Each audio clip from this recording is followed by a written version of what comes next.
faithfully sharing value by interpreting great books from around the world. Hi, this is Sally with Book Insights. Today we're diving into the book High on War, subtitled The Nazi Drug History. When it comes to Nazi Germany in War II, there are two famous unsolved mysteries. The first one is why the German Blitzkrieg was so powerful at the start of World War II. The second mystery concerns Hitler. He started as a street movement leader, but by the end of 213, he was holed up in a bunker, his health so bad he couldn't even wear his glasses. Why did his physical and mental state change so dramatically in just a few short years? Today's book, High on War, offers a fresh explanation for both mysteries, and it's all deeply tied to drugs. The author is Norman Ohler, a well-known German writer.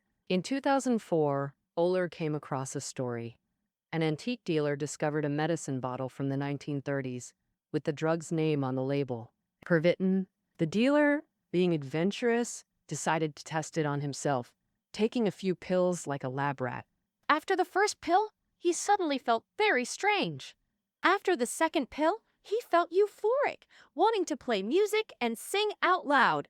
With the third pill, he realized he was consuming a powerful narcotic. This accidental discovery by the dealer peeled back a layer of history. Ohler astutely recognized that Pervitin's prevalence in Nazi Germany made for a great story. At first, he intended to write a novel, but after years of digging through archives in Germany and the US, he discovered that the truth was more compelling than fiction. So, he penned High on War, the first book to fully expose the Nazi drug connection. Renowned German historian Hans Mommsen hailed it as a mind-changing work. Particularly, the sections on Hitler are captivating yet chilling, offering the first coherent explanation for his transformation from a strong leader to a broken man. I'll break down the book's key points for you in 3 parts. First, how drugs proliferated in Germany before World War I. Second, the role of drugs in the German Blitzkrieg during World War II. Third, how drug use contributed to Hitler's downfall. Okay, let's start with the first part, how drugs spread in Germany before World War II. The story begins in the early 19th century. In 1806, a German pharmacist named Sir Tuner discovered that the concentrated sap from poppies, which is opium, has strong anesthetic effects. So, Sir Tuner isolated the key ingredient from opium, which was morphine. After that, major German pharmaceutical companies started mass-producing morphine on a standardized scale, marking the start of Germany's pharmaceutical boom. In 1897, the famous German company Bayer developed an anesthetic more effective than morphine. It was said this drug could not only relieve pain but also treat headaches, stomach issues, asthma, bronchitis, and even mental illnesses. Practically a cure-all. They named this drug heroin, and back then, heroin was even made into children's cough syrup. If a baby had a tummy ache or couldn't sleep, parents would give them heroin. Sounds kind of creepy, huh? Oh! It was through blockbuster drugs like morphine and heroin that the chemical and pharmaceutical industries became pillars of Germany's economy. By 1926, Germany became the world's top producer of morphine and the top exporter of heroin. From 1925 to 1930, Germany produced 40% of the world's heroin. In the book, the author calls Germany a drug nation, not just for its pharmaceutical strength, but because, for a long time, the whole society widely used drugs, linked to post-WWN's social psychology. The defeat in WWN caused heavy damage to Germany. In the 1920s, Germans used drug-induced highs to escape harsh realities. People could buy all kinds of drugs without prescriptions at street shops. At that time, 40% of Berliners were hooked on morphine.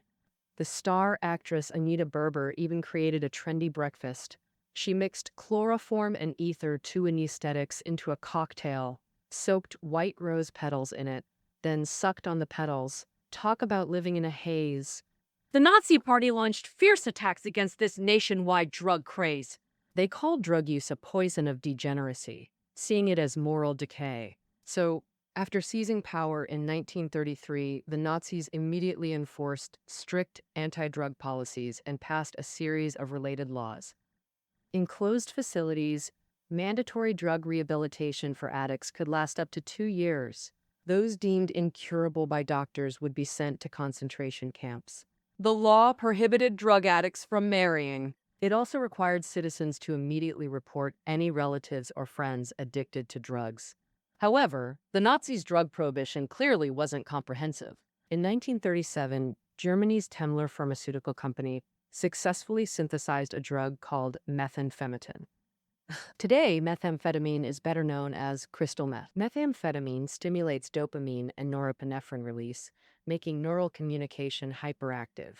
Users feel mentally clear, physically energized, with heightened awareness and confidence, plus a strange euphoria. The drug's effects last unusually long, often over 12 hours, but like all drugs, when it wears off, people crash and need more, constantly increasing doses. Excessive doses damage brain neurons. Actually, when neurons overheat from hyperactivity, the brain races like an unstoppable machine until cells die permanently. But Temmler avoided mentioning side effects and rushed methamphetamine to market.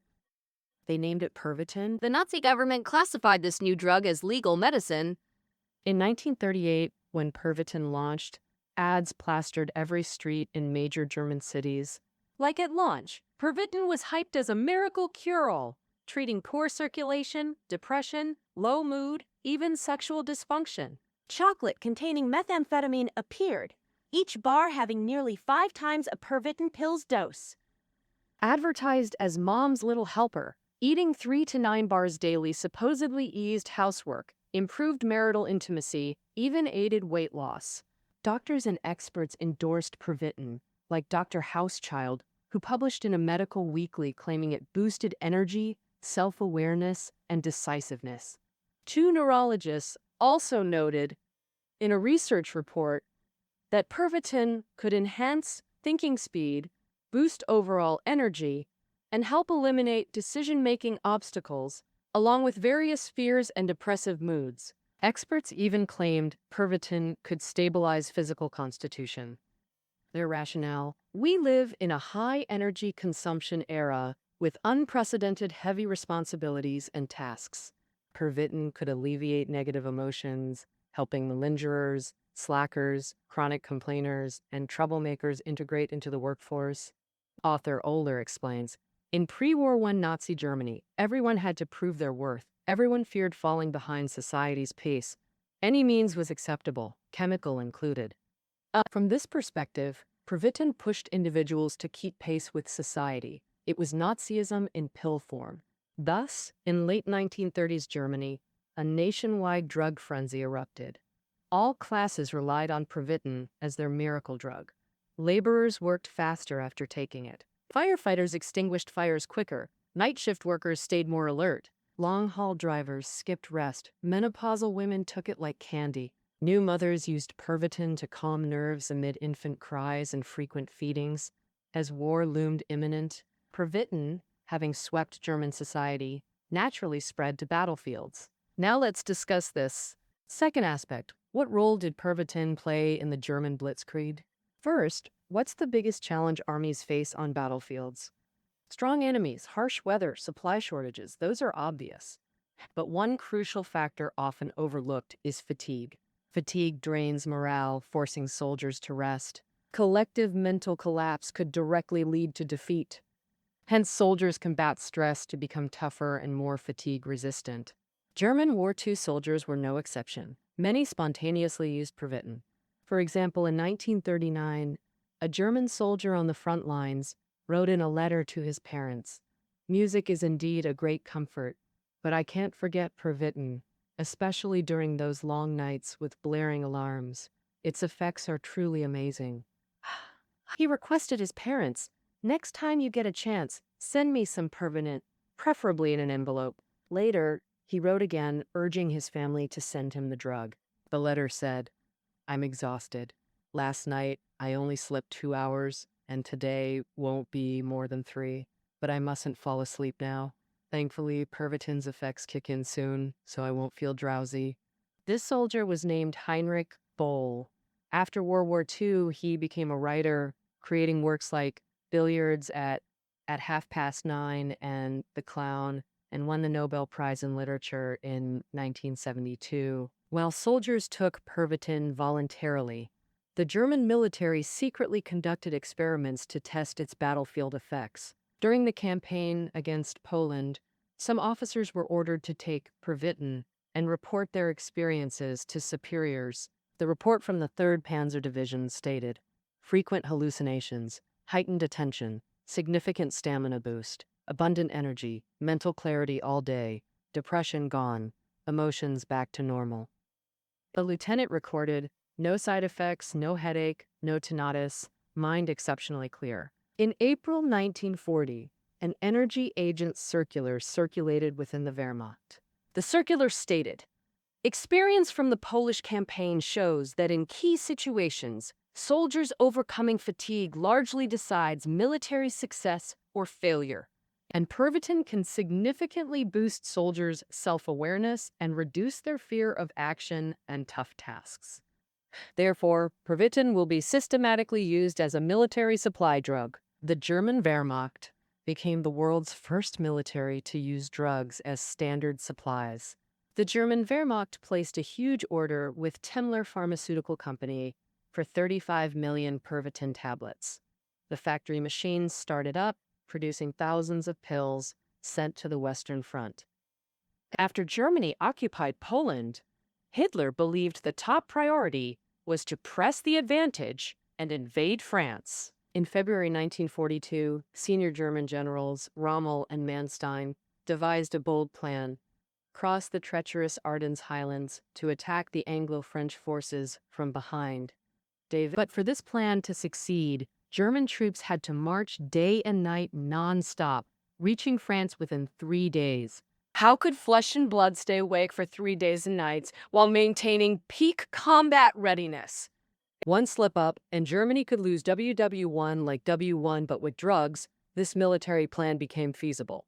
In May 1940, 1 month after the huge drug order, the Western Front campaign began. While the British gave their soldiers tea and bread, and the French provided 1 liter of red wine per soldier daily, German soldiers got Pervitin. The German army stocked the France-bound troops with ample Pervitin. The 1st Panzer Division alone received 20,000 tablets. Late on May 10th, at the commander's order, a mass drug-taking began. Thousands of soldiers swallowed the pills. 20 minutes later, the drugs took effect. Instantly, night turned to day, sleepiness vanished.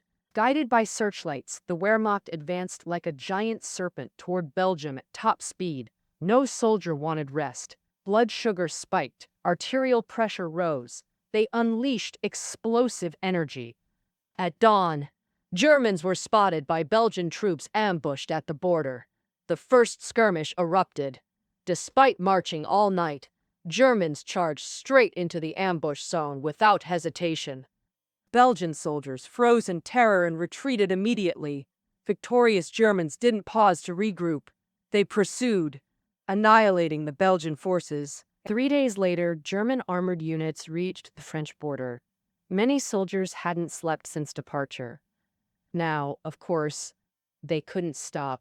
Within hours, 60,000 German soldiers, 22,000 armored vehicles, and 850 tanks crossed the Meuse River, swiftly capturing the French border city Sedan. In just 100 hours, Germany seized more territory than in all of WWN. Within 4 years, they conquered vast territories. This was the famous Blitzkrieg, hailed as a modern military marvel. Later Nazi propaganda portrayed this unprecedented victory as a triumph of Nazi willpower.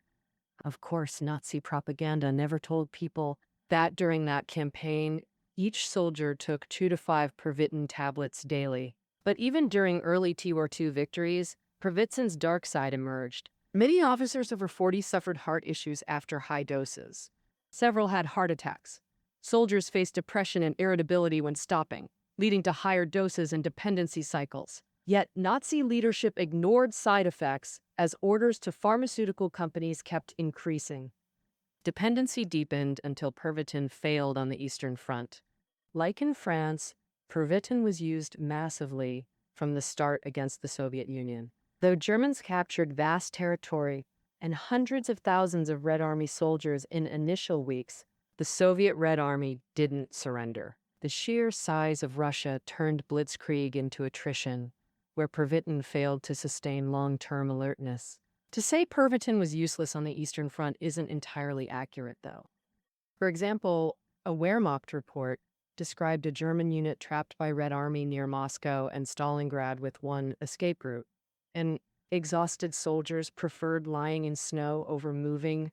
No inspiration could rouse them. After 2 Pervitin tablets each, soldiers regrouped and marched onward within half an hour. In December 1944, as Nazi collapse loomed, Germany's navy made a final gamble. They recruited 5,000 Hitler Youth members, average age 15 to 16, for suicide missions and manned torpedoes to attack Allied ships. Before departure, these suicide squad members took a potent drug specially produced for the mission, a cocktail of 5 milligrams Eucodyl, 5 milligrams cocaine, and 3 milligrams Pervitin. Ultimately, less than 1/3 of this suicide squad survived. Author Oehler wrote that this drug-fueled naval suicide squad epitomized the German military's state. The once invincible Iron Army became battered remnants by war's end. These youths tapped their last reserves through drugs, only to witness the Third Reich's collapse. Having covered drugs' role in the German military, finally the third aspect, how drugs brought down Hitler. Likely the most explosive content in High on War. The book's most sensational and attention-grabbing material. Nazi propaganda portrayed Hitler as strictly disciplined. He was vegetarian, didn't smoke, drink alcohol, or even coffee, avoiding all vices. But the author discovered Hitler was actually a severe drug addict. To discuss Hitler's drug dependency, we start with his personal physician, Morell. Before serving Hitler, Morell was a celebrity doctor in Berlin, trusted by elites. Morell favored vitamin injections. When ineffective, he secretly added hormones. His approach: skip diagnosis, inject for instant relief whenever patients felt unwell. Morell's reputation soon reached Nazi Party headquarters. He first cured Hitler's photographer Hoffmann, who then introduced him to Hitler. At that time, Hitler suffered chronic bloating and severe leg eczema with unbearable itching. Morell immediately diagnosed it as digestive disorder from gut flora and recommended probiotics. This won Hitler's trust. After 1936, Morell became Hitler's personal physician, the only Nazi insider seeing him almost daily. Hitler admired Morell's reliance on injections for nearly all treatments. Since 1937, Hitler had made it a habit to inject vitamins and nutrients multiple times daily to maintain peak energy. And before every major speech, Hitler had Morell inject him with glucose and vitamins to energize his body. Intravenous glucose took just 20 seconds to flood his brain with energy. Vitamin cocktails enabled him to review troops in thin SA uniforms during coldest winters, radiating vigor. So when did Hitler start using drugs and narcotics? 2 critical turning points defined this process. The first was in 1941. Soviet resistance trapped Germans on Eastern Front, giving Hitler his first taste of defeat. That August, Hitler fell seriously ill for first time in years. Fever, diarrhea, body aches, constant chills. Needing to attend crucial military meeting, Hitler demanded Morell cure him immediately. Vitamins and glucose alone were useless here.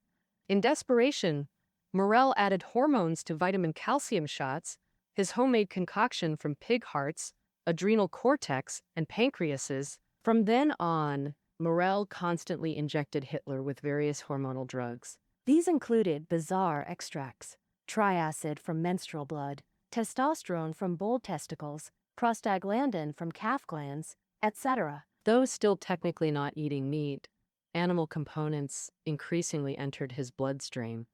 The second turning point came in 1943. Hitler escalated from hormonal stimulants to actual narcotics. On July 18th that year, Soviet forces defeated Germans at Kursk, history's largest tank battle. Simultaneously, Allied Sicily landing pushed Italy towards surrender, isolating Hitler. On eve of Mussolini negotiations, he lay sleepless, pale, abdominal agony, as standard drugs failed. Under these circumstances, Morel gave Hitler an injection of Eucodol. The active ingredient in Eucodol is oxycodone, an opium-like substance, with pain-relieving effects twice as strong as morphine, and its hallucinogenic effects surpass heroin. This shot of Eucodol worked instantly, reviving Hitler with energy and fighting spirit, letting him board the plane to meet Mussolini. Well, now, Morel later proudly wrote in his diary, "The Führer's health is excellent, with no discomfort during the return flight."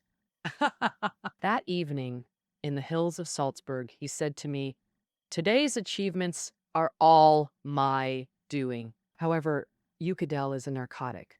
Once you experience its intense pleasure, it's hard not to crave it again.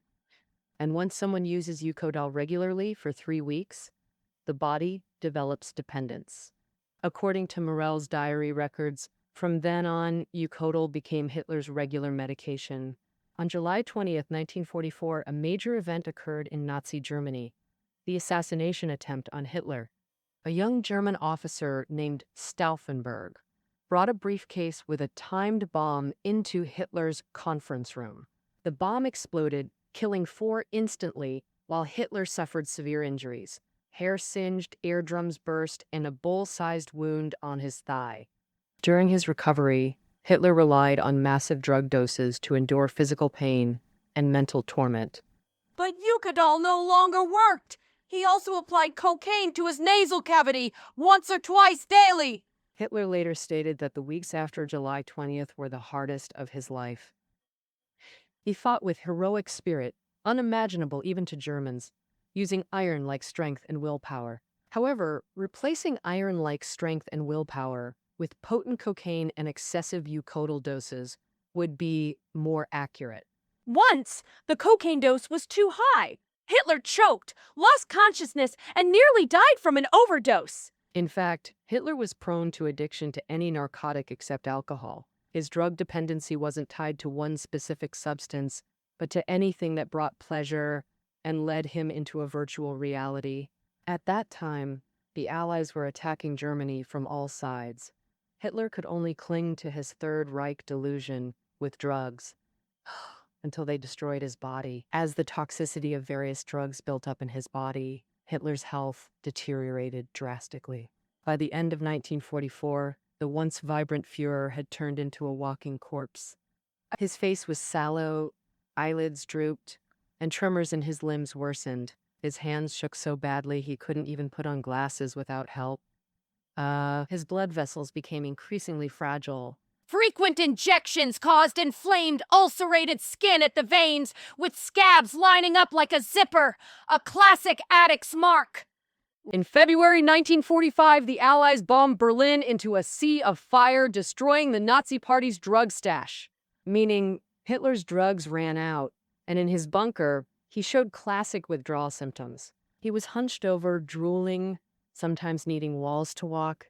Morel tried a bloodletting treatment on Hitler, but it failed because past injections of high-fat, hormone-rich animal liver extracts had turned his blood jelly-like and sticky. After the failed treatment, Hitler self-mockingly joked about using that blood to make Führer blood sausage.